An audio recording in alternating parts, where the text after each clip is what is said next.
I became fluent in Spanish in 8 months from the comfort of my own home. But one of the key challenges that I faced was getting to the point where I could actually think in Spanish. For a while, I was always translating things to English, and it made it a struggle for me, especially when I was trying to listen to native speaking at full speed, because I was always trying to like translate, and it was kind of frustrating because I couldn't really do it at the speed that they were talking at. And then also when I tried to speak, it was kind of like really pausy, and I was always fighting, and I literally would sometimes get headaches. And then I came across this idea because I did research it. I watched a video like this on YouTube and I was trying to find solutions and I found good advice. But what really solved it for me was something that I learned more so through experience. And I wanted to share it with you guys today in this video because it's something that if you don't apply to your own Spanish language learning journey, it might take you a lot longer to reach that point where you're able to process Spanish much more smoothly without having to translate from English or your first language. Now, if you don't know who I am, my name is Jonathan. I started learning Spanish through immersion and comprehensible input back in February 2021. At the time, I set myself the goal that I wanted to be fluent by November because that's when my birthday was or is, and I wanted to do a trip to Spain to just like speak to people only in Spanish, and I ended up accomplishing it. So I went to Madrid, and then I also went to Barcelona. I still have it all documented on my Instagram, so if you want to take a look, feel free to do so. And then yeah, since then I've actually done a few interviews in Spanish just explaining the process that I went through. So this was the interview I did with Mike Ben, and this was the interview I did with Pablo from Dreaming Spanish. Big shout out to those guys, by the way, very instrumental in my overall process of learning Spanish. And since then I also met my partner who's from Spain, so we always speak in Spanish. And what I do today is just help people who are looking to learn Spanish reach the next level and take their language learning to that step where it's much more easy for them and more effective. So if that's interesting for you, link in the description. But the main thing that I realized, guys, is that when it comes to being able to process things in Spanish rather than having to translate from English, overall, that is something that is a function of time. What do I mean by that? Well, I feel like, or at least in my experience, my brain is quite lazy, and I think we're all in a similar position here, whereby if my brain can take a shortcut, then it will. So what happens is as we're learning Spanish and as we're acquiring Spanish, depending on how we've learnt the Spanish, right? Especially and we're talking a lot about the vocab and whether it's the grammar, the Spanish that we've learnt at a conscious level, a lot of the times we would have learnt that through a direct connection to a English word. So for example, I might have learnt coche and I would have learnt, okay, coche is car. Excellent. And so that's one connection.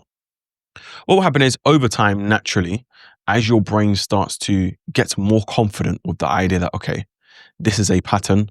Whenever I hear the word coche, that means car, but I don't actually need to now do that extra step while I'm thinking about car. I could just go straight to the actual concept of a car in my mind.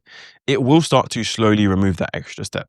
Right. So the boring answer to like, okay, how do I think in Spanish rather than English? And how can I get to the point where I don't need to translate anymore? The boring answer is it will kind of happen naturally with time because your brain is lazy. And as it gets more confident in those translations and it realizes that, okay, this pattern is something I can trust, I don't need to do that extra step of translating to English anymore. So that's the first angle.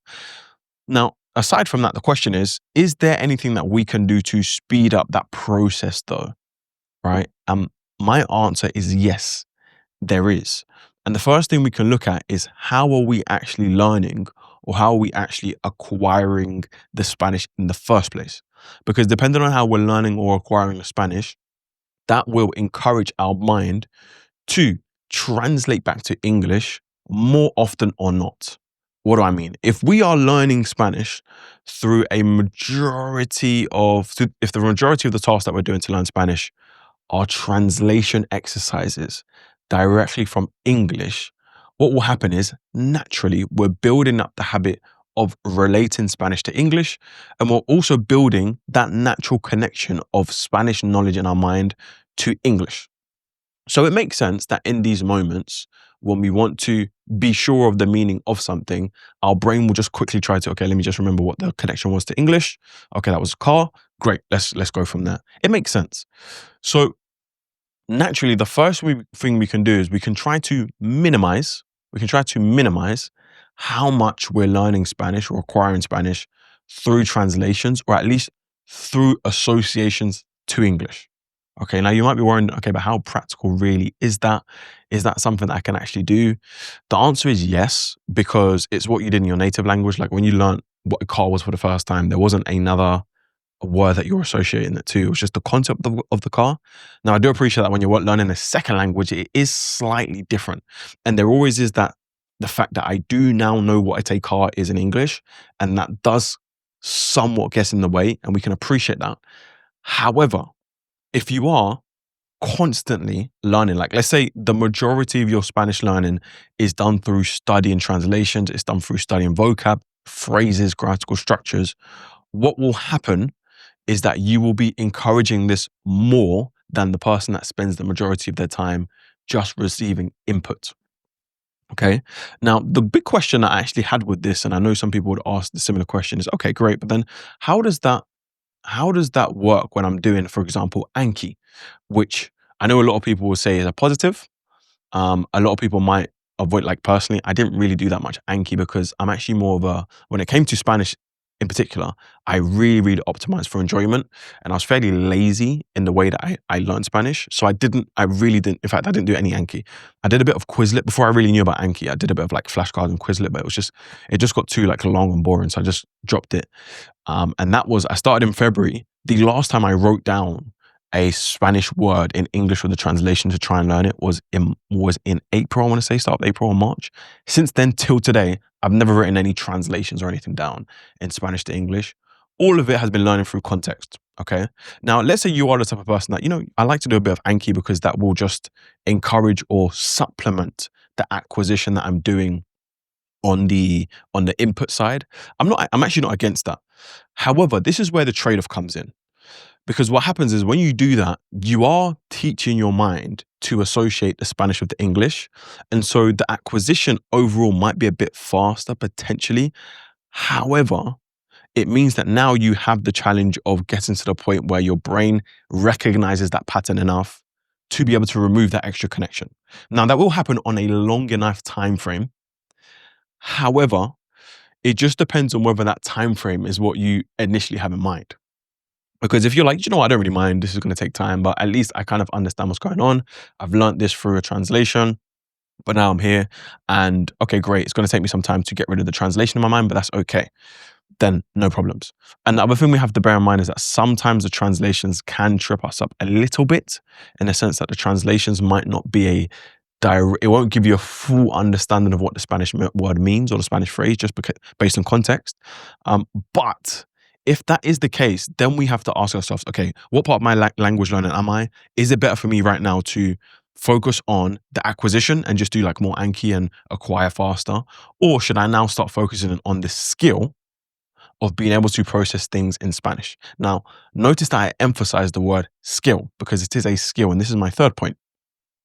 And this is what I did. This is what I realized. I realized that, do you know what?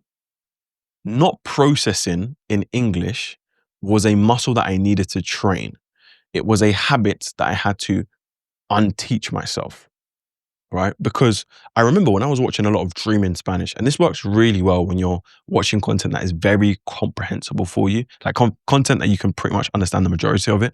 So if there's like drawings or someone that's really explaining and they're they're pronouncing the words correctly, it will make it easier to do this exercise. But what I did is I took time, not always, but there was some slots when I was receiving input where I would actively try to work on the skill of not thinking in English. Okay, so when you're like watching content in Spanish and let's say you're watching a movie or you're watching some Pablo videos or you're watching some Dreaming Spanish, like just ask yourself, like really pause and think, okay, how am I actually processing this? Like what's going on in my brain? Am I understanding what's going on because I'm quickly translating to English? Or am I literally just hearing the word and am I instantly understanding it? In the same way that, let's say English is your native language, right now, if I'm speaking in English, you're going to understand it instantly. As long as I pronounce well and I don't like muddle up my words and I'm speaking good English, you're going to understand it. In fact, you could even try right now to not understand what I'm saying. It's not going to work. Like you're still going to understand what I'm saying right now because those connections are so strong and you've trained over years the ability to hear English and process it in English straight away to the extent that you don't even need to try. So I said to myself, okay, great.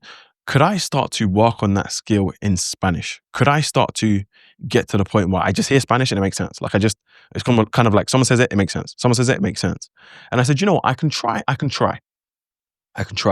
Now you'll notice that when you do this, if you're watching a very simple, let's say dream in Spanish content or whatever the content is, and you feel like you can understand 90% of it, if you actively try to not process, like you're literally just listening and watching, and you kind of half switch off your brain, which is hard. And I know because your brain is still going to process things anyway. So you won't be able to do it forever, but there'll be little pockets of time where let's say they're speaking very clearly and maybe you understand the story very well and you're just locked into the story where you will notice that your brain can kind of switch off. And that's good because what I'm doing right now is not only am I acquiring Spanish, but I'm also now working on the skill of being able to process directly from Spanish. And so I realized that, okay, if I can do more of this, what's going to happen is that muscle of being able to hear in Spanish and process in Spanish is going to improve. Now, when you first do this, you'll notice that the percentage of let's say the percentage of the content that you actually understand will drop. So let's say I'm watching a piece of content and with my normal method, when I ask, okay, what's actually going on in my brain? And you might say, do you know what? Some of it is natural. Some of the easier words I can kind of understand. Some of it I translate a little bit. Sometimes there's a word and I just quickly think, okay, what is that? That was a conjugation. Okay, great. And I'm able to flow. Maybe sometimes it takes a bit longer. Sometimes, depending on what they're saying, I might just be able to do it naturally without thinking about it too much. If you were to just go full, not really thinking and allowing yourself to say, okay, I heard the word and I literally don't allow myself to think about it, what will happen is you will understand less, but this level of acquisition, I believe, is like the most OP version because it's going directly into subconscious knowledge, like directly. And you can only really do this with content that is highly, highly comprehensible for you. Because if not, you kind of like your mind will just wander.